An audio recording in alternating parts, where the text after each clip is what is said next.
Hello friends, welcome back to my channel Tutor with Pooja. So today I am going to teach you chapter 2nd of class 4th. So chapter 2nd name is computer memory. In this video we will discuss about the computer memories. Okay, so come to the first topic, that is types of memories. Memories is the storage capacity of computer. Computer memory is capable of storing information temporarily or permanent. जैसे कि आप सब लोग जानते हैं कि computer की जो मेमोरी होती है वो बहुत ही ज़्यादा स्ट्रॉन्ग होती है और वो कोई भी बातें नहीं भूलता है, जैसे कि हमारी खुद की भी मेमोरी होती है। मेमोरी किसको कहते हैं? मेमोरी जितनी भी चीज़ें हम लर्न करते हैं वो सारी चीज़ें हमारी मेमोरी में जाकर स्टोर होती हैं। सो वैसे ही जितनी भी चीज़ें कंप्यूटर स्टोर करता है वो सारी की सारी उसकी मेमोरी में जाकर स्टोर होती है। ठीक है, सो आज हम कंप्यूटर की मेमोरीज़ के बारे में पढ़ेंगे। कंप्यूटर की मेमोरीज़ कितनी टाइप्स की होती हैं। ओके, सो कुछ चीज़ें ऐसे होती हैं जो आप परमानेंट याद रखते हैं। लाइक अगर आपका नाम कोई आपका नाम पूछे आपसे तो आप अपना नाम बताएंगे जो कि आपको परमानेंट याद है। ठीक है, आप अपने नाम को भूलते नहीं हैं, आप अपने मम्मी पापा के नाम को नहीं भूलते हैं। ठीक है, ये सारी चीज़ें ऐसी हैं जो परमानेंट है, जो आप कभी नहीं भूलते हैं। ठीक है, लेकिन कुछ ऐसी भी होती हैं टेम्परेरी जिसे आप जल्दी भूल जाते हैं। लाइक अगर आप पढ़ाई कर रहे हैं तो अगर आज आपने चैप्टर 1 पढ़ा या चैप्टर 2 पढ़ा या कोई आज एक आपने आंसर याद किया, सो यही वो आंसर जब आपसे 1 महीने या 2 महीने बाद पूछा जाएगा तो आप भूल जाते हैं। ठीक है, तो वो आपकी कैसी मेमोरी हुई? वो आपकी टेम्परेरी मेमोरी हुई। ठीक है, सो कंप्यूटर में भी आपकी जो इन्फॉर्मेशन स्टोर होती है वो टेम्परेरी होती है और परमानेंट होती है, दोनों तरीके से होती है। Okay, so memory is the storage capacity of computer. Memory किसी भी कंप्यूटर की स्टोरेज कैपेसिटी होती है। स्टोरेज कैपेसिटी मतलब वो कितना डेटा को स्टोर कर सकता है। ठीक है, वो मेमोरी पे डिपेंड करता है कंप्यूटर की। Computer memory is capable of storing information temporary और परमानेंटली। कंप्यूटर मेमोरी जो होती है कंप्यूटर की वो कैपेबल होती है स्टोर करने के लिए इंफॉर्मेशन टेम्परेरी और परमानेंट। कंप्यूटर की जो मेमोरी होती है वो परमानेंट डेटा भी स्टोर करती है और टेम्परेरी डेटा भी स्टोर करती है। परमानेंट मीन्स जिसे हम जब तक डिलीट नहीं करेंगे तब तक वो डिलीट नहीं होगा। टेम्परेरी मीन्स वो आपका जब तक आप काम कर रहे हैं तब तक वो रहेगा, उसके बाद वो डिलीट हो जाता है। ठीक है, automatic. So computer memory is classified into 2 types. Computer memory को 2 पार्ट्स में डिवाइड किया गया है। First is primary memory and second is secondary memory. Okay, so come to the next topic, that is first topic, that is primary memory. So सबसे पहले हम primary memory के बारे में पढ़ेंगे कि कंप्यूटर की जो प्राइमरी मेमोरी होती है वो किस टाइप की मेमोरी होती है। सो primary memory, it is the main memory which is predefined in a computer. Primary memory आपकी मेन मेमोरी भी कहलाती है। मेन मेमोरी कंप्यूटर की जो प्राइमरी मेमोरी होती है उसे हम मेन मेमोरी के नाम से भी जानते हैं। सो अगर आपसे कोई पूछे main memory is also known as, तो मेन मेमोरी को और किस नाम से जाना जाता है? तो मेन मेमोरी को प्राइमरी मेमोरी के नाम से भी जाना जाता है और प्राइमरी मेमोरी को मेन मेमोरी के नाम से जाना जाता है। Which is predefined in a computer, जो पहले से कंप्यूटर में डिफाइन होती है, मीन्स कंप्यूटर में पहले से होती है। It is where data, instruction and information are stored while a computer functions. ये आपकी मेमोरी जो मेन मेमोरी होती है ये वो मेमोरी होती है जहाँ पर इंस्ट्रक्शन, डेटा और इंफॉर्मेशन को स्टोर करता है कंप्यूटर जब काम करता है। ठीक है, सो आपकी मेन मेमोरी वो मेमोरी होती है जब कंप्यूटर काम करता है तो जितना भी डेटा और इंस्ट्रक्शन होता है वो सब कहाँ पर स्टोर होता है? प्राइमरी मेमोरी में स्टोर होता है वाइल द कंप्यूटर फंक्शनिंग, जब कंप्यूटर काम करता है। However it has limited storage capacity. Main memory में आपकी लिमिटेड स्टोरेज कैपेसिटी होती है। लिमिटेड मतलब उसमें आपकी एक लिमिट होती है कि आप उसमें इतना ही डेटा स्टोर कर सकते हैं, इससे ज़्यादा स्टोर नहीं कर सकते हैं। ओके, जैसे अगर आपका कोई बॉक्स है उसमें अगर 10 इरेजर्स आ सकते हैं तो उसकी एक लिमिट है। लिमिट मतलब उसमें सिर्फ 10 ही इरेजर्स आ सकते हैं, आप उससे ज़्यादा उसमें इरेजर्स नहीं रख सकते। ओके, सो वैसे ही आपकी प्राइमरी मेमोरी की भी एक लिमिट होती है, उस लिमिट से ज़्यादा आप उस प्राइमरी मेमोरी में डेटा या इन्फॉर्मेशन को स्टोर नहीं कर सकते। Primary memory is also known as internal memory.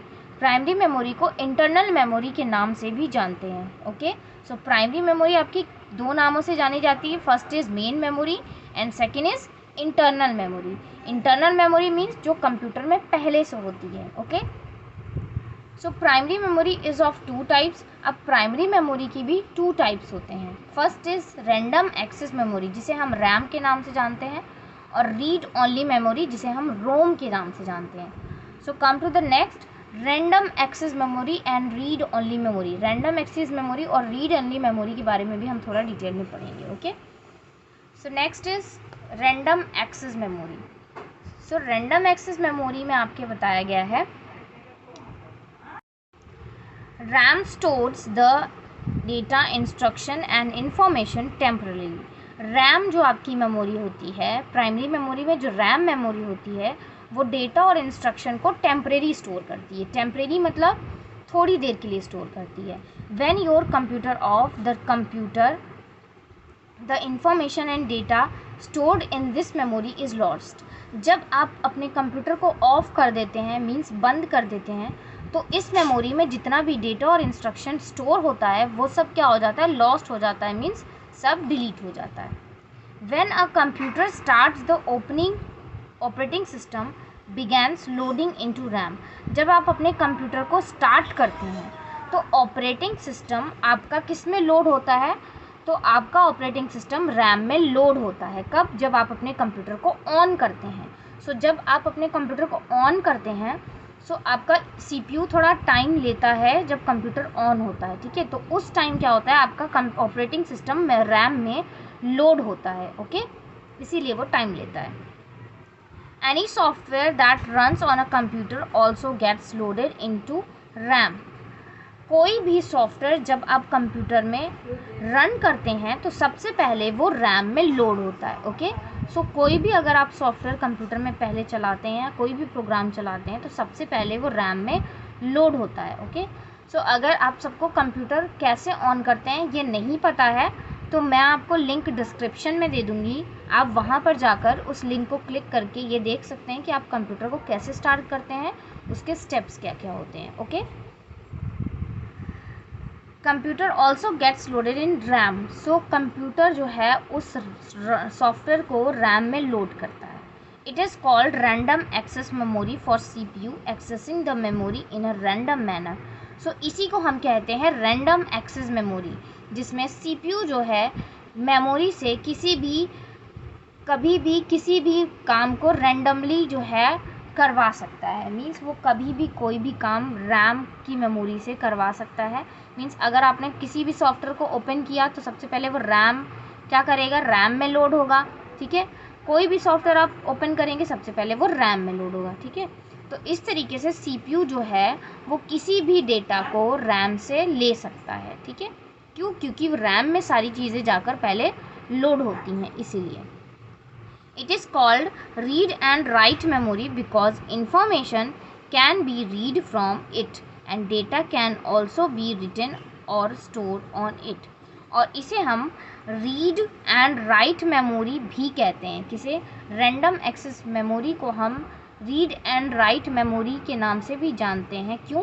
क्योंकि इसमें हम जो information होती है उसे read भी कर सकते हैं और किसी भी डेटा को आसानी से राइट भी कर सकते हैं उस पर, मतलब कोई भी जानकारी हम दोबारा उस पर लिख भी सकते हैं, स्टोर भी कर सकते हैं, ठीक है। इसीलिए हम इसको रीड एंड राइट कहते हैं, लिख भी सकते हैं और पढ़ भी सकते हैं। RAM is a volatile memory. RAM आपकी एक वॉलेटाइल मेमोरी है। ओके, सो रैम को वॉलेटाइल मेमोरी भी कहा जाता है, which means it's loses its data once the power is of.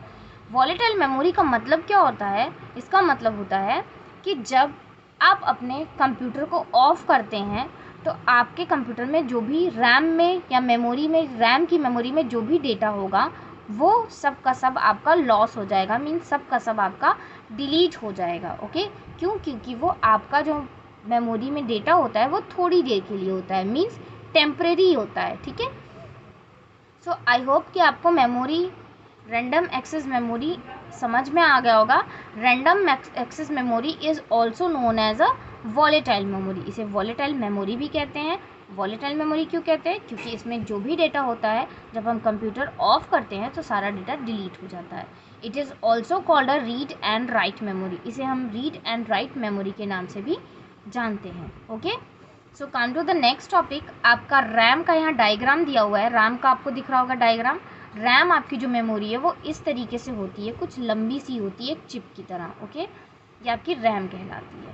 So come to the next topic, that is ROM, means read only memory. Read only memory, इसके नाम से आपको पता चल रहा होगा, रीड ओनली मेमोरी मतलब जिसे हम सिर्फ पढ़ सकते हैं उसे हम क्या कहते हैं? Read only memory. उस मेमोरी को हम रीड कहते हैं, बस रीड ओनली मेमोरी, जिसमें हम डेटा को सिर्फ पढ़ सकते हो, ना तो उसमें कुछ लिख सकते हो ना ही डिलीट कर सकते हो। It is a type of memory from which you can only read the information stored in it but cannot write on it। ये आपकी मेमोरी जो होती है, रीड ओनली मेमोरी, ये आपकी read, you can only read, इस पर जो भी इंफॉर्मेशन स्टोर होती है उसे हम सिर्फ और सिर्फ रीड कर सकते हैं, but can not right on it, लेकिन इस पर कुछ भी लिख नहीं सकते हैं। That means the instruction stored in RAM can not be changed. इसका मतलब कि जो भी रोम में इंस्ट्रक्शन या जो भी इंफॉर्मेशन स्टोर होती है उसे हम चेंज नहीं कर सकते हैं। The information is permanently stored in it, और इसमें जो भी इंफॉर्मेशन होती है वो परमानेंटली स्टोर होती है। परमानेंटली मीन्स जिसे हम डिलीट ही नहीं कर सकते हैं, ठीक है, वो आपने एक बार स्टोर कर दी तो वो हमेशा स्टोर रहेगी। Okay, data and instruction stored in ROM are not lost even when the power is turn off. जो डेटा और इंस्ट्रक्शन रोम में स्टोर होते हैं, जब आप कंप्यूटर ऑफ कर देते हैं तब भी वो डेटा रोम से डिलीट नहीं होता है। ओके, रैम में आप जब कंप्यूटर ऑफ कर देते हैं तो उसका डेटा डिलीट हो जाता है, लेकिन रोम में वो डेटा डिलीट नहीं होता है। Therefore it is also known as non volatile memory. इसीलिए हम इस मेमोरी को नॉन वॉलेटाइल मेमोरी कहते हैं। नॉन वॉलेटाइल मीन्स इसमें जब डेटा आपका जो कंप्यूटर ऑफ हो जाता है फिर भी डेटा डिलीट नहीं होता है, इसीलिए हम इसको नॉन वॉलेटाइल कहते हैं। The different types of ROM are as follows. So आपकी रोम जो होती है उसके भी कई पार्ट्स हैं, तो उन पार्ट्स के बारे में नीचे दिया गया है। Okay, so types of ROM. So कौन कौन से आपके टाइप्स होते हैं रोम के? First is P ROM, programmable read only memory. Second is E P ROM, erasable programmable read only memory. And the third is E E P ROM, electrically erasable programmable read only memory. So आपको मैं बता देती हूँ कि रोम आपकी जो memory होती है उस पर डेटा कब स्टोर किया जाता है? जब इसको बनाया जाता है तो उसके बाद इस पर डेटा को स्टोर किया जाता है, और उसके बाद इस पर कोई भी डेटा स्टोर नहीं किया जा सकता। ओके, इसीलिए इस पर जो डेटा होता है वो परमानेंट होता है। ओके, अब आपका जो डेटा होता है उसे कभी करेक्शन करने की भी ज़रूरत पड़ती है, कभी उसे मिटाने की भी ज़रूरत पड़ती है, उसकी जगह नया डाटा स्टोर करने की ज़रूरत पड़ती है। सो इसके लिए आपकी नई मेमोरीज आए रोम, जिसके हम कहते हैं 3 टाइप्स के हैं। First is programmable read only memory. The content of the memory can be modified by a programmer once only. P ROM जो होती है उसमें जितना भी कंटेंट होता है या जितना भी डेटा या इन्फॉर्मेशन होता है वो सिर्फ़ और सिर्फ एक बार मॉडिफाई किया जाता है, सिर्फ एक बार चेंज किया जाता है, वो भी किसके द्वारा? प्रोग्रामर के द्वारा। मीन्स जो इस पर प्रोग्राम लिखते हैं, प्रोग्रामर मीन्स जो होते हैं प्रोग्रामर, और आपके वो कहलाते हैं जो प्रोग्राम लिखते हैं। ओके, सो इन पे जो डेटा प्रोग्रामर लिखते हैं उन्हीं के द्वारा डेटा क्या किया जाता है? मॉडिफाई किया जाता है। ओनली वंस, सिर्फ एक बार इस पर डेटा लिखा जाता है। ओके, देन आई आपकी E P ROM, erasable programmable read only memory. Data can be erased and re right on it. ये जो मेमोरी आई इसमें आप डेटा को फिर से इरेज करके लिख भी सकते थे डेटा दोबारा, ठीक है। सो ये आपकी मेमोरी आई थी जिसमें आप डेटा को करेक्शन भी कर सकते हैं, ठीक है। नेक्स्ट आई थी फिर आपकी E P ROM, electrically erasable programmable read only memory. Data can be erased और rewritten on it using an electrical change. इसमें आपका डेटा जो है वो इलेक्ट्रिकली मीन्स इलेक्ट्रिक मीन्स बिजली की मदद से इस पे डेटा को जो है इरेज किया जाता था और लिखा जाता था, जो बहुत ही जल्दी हो गया था। मीन्स इस मेमोरी में आपके जब डेटा को इरेज़ किया जाता था तो वो आपका इलेक्ट्रिकली नहीं होता था, जिसमें कि बहुत ज़्यादा टाइम लगता था डेटा को इरेज़ करने में। लेकिन जो आपकी EEPROM आई, इसमें डेटा को इलेक्ट्रिकली इरेज़ किया जा रहा था, जिसकी वजह से डेटा बहुत ही ईज़िली इरेज़ हो जा रहा था। ओके, सो आई होप आपको यहाँ तक सारे टॉपिक समझ में आए होंगे। आज आपका टॉपिक कंप्लीट हुआ है प्राइमरी मेमोरी। आपकी कंप्यूटर की मेमोरी 2 टाइप्स की होती है, primary memory and secondary memory. So इस वीडियो में हमने प्राइमरी मेमोरी जो है वो पूरा कवर किया है, जिसके 2 पार्ट्स होते हैं, रैम एंड रोम। और फिर फर्दर आपकी जो